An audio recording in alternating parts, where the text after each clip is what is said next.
Hey, Raheem, good to see you. Thanks for joining us. Thank you for having me. So before we get going, I want to talk to you a little bit about how this weekend went down. I was very disappointed as an American how the left and the media covered it. But it sounds like your place, Butterworth, was the place to be after the parade. I was not in town for it, but I kept getting texts, are you going to Butterworth? Are you going to Butterworth? And I was like, I'm not in town, but apparently that is the place to be. Yeah, that's right. Look, I hate to say it in these terms, but I haven't seen such a crowd. I was walking around downtown. I haven't seen such a crowd in town since that fateful day, right? The day that the Constitution was overturned and America turned into a dictatorship. That was right. That was January 6, 2021. When I walked downtown that day as well. But it was a very different kind of vibe, a very different kind of outcome. And I'm sure the left would have wanted it to turn nasty and violent. A lot of them did across the country, in fact. There was a lot of violence, aimed especially in Minnesota, as we know, across the weekend as well. And this is kind of what they've reverted to now. Everybody I saw downtown in Washington, D.C. was upbeat, excited, really, really wanted to be there, really wanted to see the best of the U.S. Army on its 250th birthday. And then you had these kind of corner of whiny people, very, very clearly unwashed, with little signs that said, no kings, no kings. And you just think, and especially with my accent and being for where I am, I'm like, well, they actually kind of already have something that commemorates that. It's July the 4th, and they've been doing it for quite a while and rubbing it in my face as well. So for the left to be coming out with this sort of stuff now, it was a bit sad. And I think also some of the media coverage, yeah, all right, look, I expect the NBCs and the CNNs to do what they do. But actually, I think the right media spent too much time making excuses this weekend for what it was, talking about recruitment levels and all this stuff. Why can't we just say that we want to celebrate the 250th anniversary of the Army, and it so happens to fall on President Trump's birthday? Is that a problem? No, and I got to be, I'm with you on this. Why were we ashamed of it? I feel like all the media coverage said like Trump's parade, which it wasn't, or, we haven't seen a parade like this since 1991. And my answer was, yeah, but the Army's never celebrated its 250th birthday. That's like saying we've never seen your 40th birthday party before. No kidding, because you only turn it once. So we will never see another 250th birthday party for the Army or anniversary because they only have it once. And the idea that America couldn't come together and say, yeah, hey, guess what? 1 million Americans have died in service to the Army. To be honest with you, if you really don't like Trump, then the more you made it about the Army, that would have been the right answer. Yeah, I think that's right. And it's sort of a precursor, right, Sean, to next year, which is it. Right, which is the nation's 250th anniversary. And on the run-up to the last election, just obviously the immigration situation, obviously the economic situation, all sorts of other things. But I said to my friends, I said, one of the most important things for me as a reason why Trump needs to win is you can't have the left running the 250th anniversary celebrations. It will be diabolical. I mean, quite actually diabolical. You can imagine what the imagery would have looked like. They had, during the Biden, I nearly said administration, during the Biden regime, they had all of these things lined up ready to go for what America 250 would look like under the left. Most people didn't see it coming together. But the people who were on the board of that organization at the time were people who would have been quite happily flying basically any other flag of any other nation, of any other interest group than Old Glory. And I'm just so satisfied that on the run up to this, on the run up to the World Cup, as we have as well, coming up next year, that there is a patriotic lover of this country and what it stands for in the Oval Office. I love President Trump brings this up all the time, and you just touched on it. The irony of the Democrats, what they did was all of this stuff, the new Air Force One, the FIFA World Cup Championship, the 250th anniversary of the Army, the Navy, the Marine Corps, the country, all would have happened if Trump had gone back-to-back consecutive terms under somebody else. But because of what they did, it's now Kim that gets to do all this. And there is such an irony that it is Trump that gets to do this. And you're right. I looked at who this whole thing about Trump's parade. if you actually go look, it was part of America 250, the commission and the committee that sets this up. You're right about the appointees. Go look it up. These people, they all thought they were going to be celebrating somebody else in office, not Donald Trump. But there is an irony that all of this is now going to happen under Donald Trump's watch. Yeah, that's right. And we are so ready for it. You mentioned Butterworths, our restaurant on Capitol Hill at the beginning, and I've already started to plan special menus for the occasion, to purchase decorations for the occasion. I mean, we're a year out, but I'm super excited about it because I just think I'm a particularly unpleasant person when it comes to my political enemies. I hope you would agree. I'm perfectly pleasant when I'm entertaining at the restaurant. But when I love to twist the knife into the political left, because God knows they've done it to us for long enough. And so I just cannot wait. The reason I love standing out there outside the restaurant every night and puffing our chests out and being like, hey, we're here. We're not going anywhere. This, we are not just here for a couple of years to try and tinker around the edges anymore. We are going to fundamentally change the way that this city operates and how it operates for the wider American public. And indeed, honestly, for everybody around the world, quite frankly. You take what's happened in Iran just over the last couple of days as prime example of that. How many presidents, how many special advisors have wanted a prolonged and or nuclear conflict with Iran? And of course, the deal maker himself comes back into town and goes, all right, we're going to make a deal. You don't want to make a deal? The Israelis are going to kick your butt. You want to make a deal now? Suddenly they want to make a deal now. All right, I want to get to Iran in a second, but before I do, let me just talk about the restaurant for a second, because I'm actually intrigued. You guys hosted, not you, but Steve Bannon and Matt Boyle of Breitbart had this really, I assume, epic conversation with John Fetterman the other day. You guys posted about it. Last night, you were at the Kennedy Center. I saw on your social media that you guys posted this advertisement for Butterworths that said, hey, bring your stub, your ticket stub, and we can, what is it that you want out of this restaurant? You don't want just a safe space for conservatives, right? No, not at all, in fact. I think the idea of ghettoizing oneself is remarkably lame. I actually am somebody who loves to march into opposition territory and as I say again, sort of pound my chest and give an open challenge to people. Some people call it arrogance, Sean. I think I am smarter, more cultured than them. I love the fact that they cling on to these terrible restaurants in DC and they think they're the height of sophistication. And I actually wanted to show them that not only can people who identify on the political right own and operate a space that is fundamentally cool. And you know that because, hey, even the New York Times Magazine has had to accept it. Even the Washington Post food review section has had to accept it, and go through all of these things and show, hey, I don't care whether you're Nancy Pelosi, whether you're Stephen K. Bannon, whatever. If you want a good meal and good vibes, you can come to Butterworths. But more than that, I'm sick of playing defense at a cultural level. And, my father was in restaurants growing up, in hospitality, in hotels. And I just thought, hey, maybe it runs in the blood. We actually rolled the dice on this stuff before the election. We started to build out last January.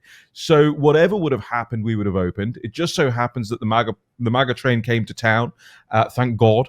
And we have a captive audience of people who want to come there every night, drink excellent martinis as a hat tip to our bar staff, eat excellent French inspired cuisine, and meet people. And they don't care if they're meeting somebody on the left or the right. They're actually there to partake in something that has been long lost in my home country. In the United Kingdom, a pub closes every day, and we say every pub's a parliament.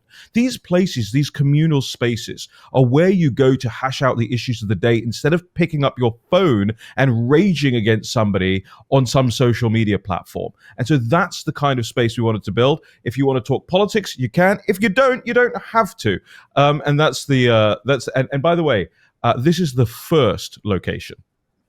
Oh, big tease there. Okay. Is there going to be another one in DC, or are you looking outside the Beltway? I'm definitely looking outside. I think there are places around the country that need this sort of thing as well. There are lots of places, I think, in predominantly conservative areas that want a little bit more elevation to their dining. And I think you've probably seen the menu. We're not extortionate. We're not trying to rip anybody off. People don't really get into the restaurant business to make money. This is a cultural play, and so anything I can do to help, we're going to be there with bells on. Maybe the next one is New York. Maybe it's Palm Beach. We're still assessing. See, I was guessing Palm Beach. I know you've got Palm Beach written all over you. You've got a level of sophistication and culture that says, I don't want to be in D.C. when it's cold. I want to go to Palm Beach. You might be right. All right, let's get back to bigger issues. Here is the thing that's interesting to me about what's going on with Iran. There is, beyond the tactics and the strategy, the media is sort of making this seem like a massive divide among the MAGA faithful, saying that you've got the Marjorie Taylor Greens siding with on one side, the Tucker Carlsons on another. Where do you come down on Iran? Like, what should the U.S. play be right now?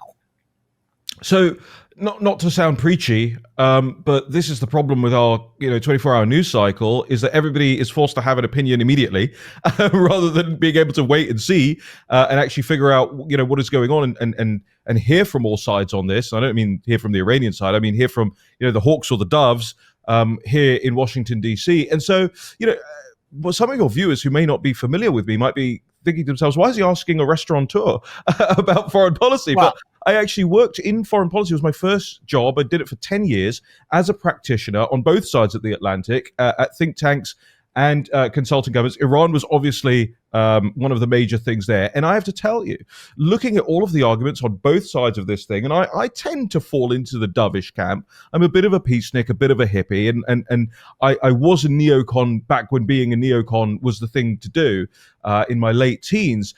But we kind of pay our penitence and look at the world as it is today and go, right, we know we have these problems. We have to be foreign policy realists. Iran and China, they are malign actors and they do want to end American and Western hegemony. At the same time, nobody wants to get drawn into another long war. And along comes Donald Trump and threads the needle between those two camps, right? Between the camp of John Bolton, let's immediately go to war, let's nuke them, to damn the consequences, versus your most fearful peaceniks on the other side, perhaps Tucker Carlson or whatever it is, and Donald Trump comes along and threads the needle to the point where American troops and American resources are not being used to bring Iran back to the negotiating table, and B, you're talking about a 2 or 3 day intensive campaign, and guess what? This very morning, the Iranians say, actually, we're coming back to the negotiating table. I want people to understand just how extraordinary that is and how hard that is to achieve as the leader of the free world, to move all of those pieces around the chessboard and end up where you are within a couple of days is almost unheard of. And I am fully appreciative of President Trump's faults and flaws, as he is, but this is where he really shines. So I agree with you. I don't think there's anybody that can get a deal or bring people back to the table like Donald Trump writ large.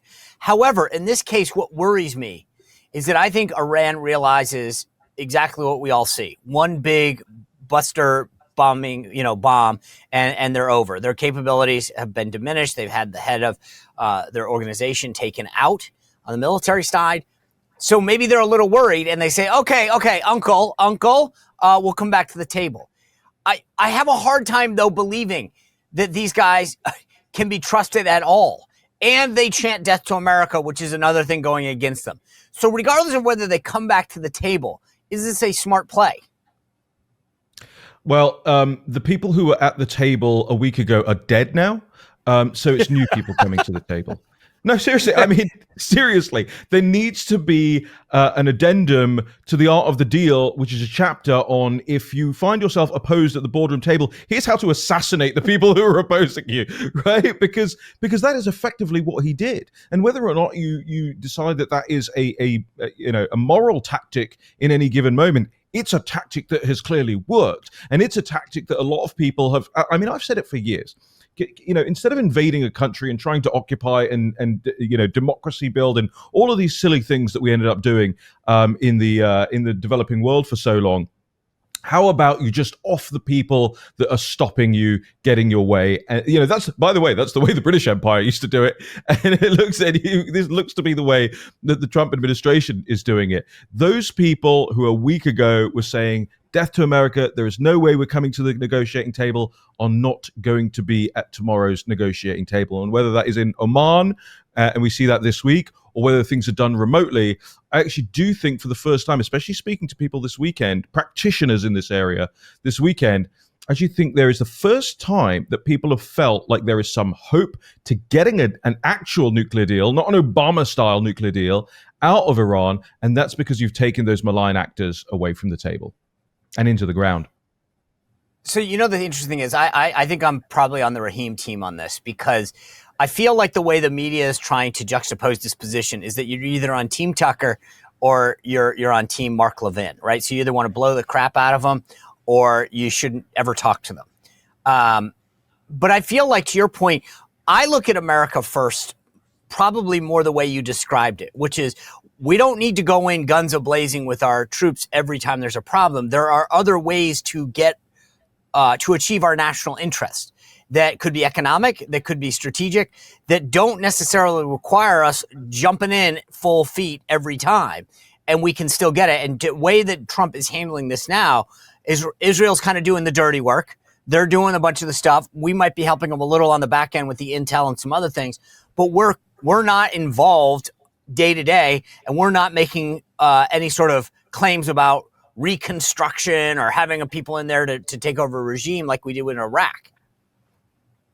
Yeah, Sean, you probably run into lots of libertarians at conferences over the years, and they want to bend your ear about how America used to use letters of marque and reprisal in its early days to fight the pirates and so forth. And so it's almost a similar situation. The libertarians should be delighted, by the way, about this, because effectively what you've done is outsource the war to a third party. And then just to build on your point, if America first stopped at America's borders, then we wouldn't concern ourselves with the Panama Canal. We wouldn't concern ourselves with Greenland. We wouldn't concern ourselves with shipping lanes. We wouldn't concern ourselves with the Strait of Hormuz. These are critical passageways across the world that keep Western hegemony, cultural and political hegemony, and economic, obviously, high up the agenda. And so, again, if you are a believer in those things, if you are like I am, that West is best, then you defend it, but you don't have to do it at a cost of American treasure and blood. I want to pivot, if I can, for one last thing, which is, you've seen this now from your leader in the Brexit movement. You've been involved in foreign policy for a long time, as you said. And you're now actually in a business where I don't know enough about the restaurant business to know what's affected by a tariff or not in terms of all the things that go into putting a restaurant together. But when you look at how the president is handling trade and tariffs as he's kicking off the G7 today in Canada, what do you think about how he's handling trade and tariffs? Yeah, look, it absolutely has an impact. But as I say, I don't think anybody seriously gets into the restaurant industry to make a lot of money. They may make some money, but it's not exactly a gigantic business play unless you're Tillman Fertitta, which is kind of the outlier. Yeah, Tillman's done a very good job. Yes, yes. Although I don't know that everything that guy owns now, but that's a whole. He's in a league of his own. Yeah, exactly. And a big fan of all of that. I am as well, by the way. But it impacts things if you don't plan ahead. It impacts things. No. But I mean, do you like what the president, how he's approaching this? Just coming around to that point. But we have to just make the point that we have to make many considerations, right, as a business, and people who run businesses know that, and that's why this stuff kind of works for me. Because if you are a responsible actor, if you are ahead of the curve on these things, then you actually are not likely to get slapped around by these things. I think. When all of this Elon and Trump stuff was going on a week or two ago, I said to a reporter, I said, we always forget that the person who made the largest impact on America's deficit is Dr. Peter Navarro.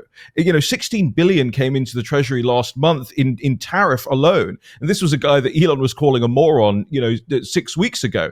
And I think, credit where it's due. The idea of an external revenue service is far more moral than the idea of an internal revenue service.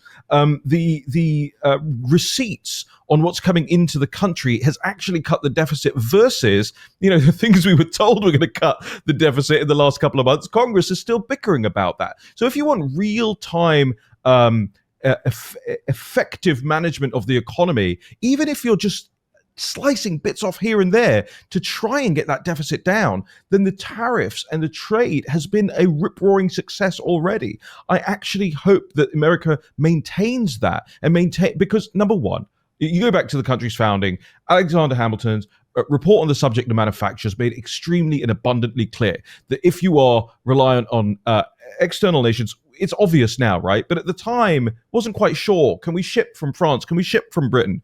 If you're reliant on external people, you are always going to be in somebody else's pocket or in somebody else's due. And America cannot afford to be that way. And the world cannot afford America to be that way. Yeah. Raheem Kassam, proprietor, or one of the proprietors of Butterworths on Capitol Hill, and the editor of the National Pulse. Thanks for joining us. Thank you for having me, Sean. You bet. Well, if you enjoyed this content, make sure to like this video, subscribe, and click the notification bell to get more.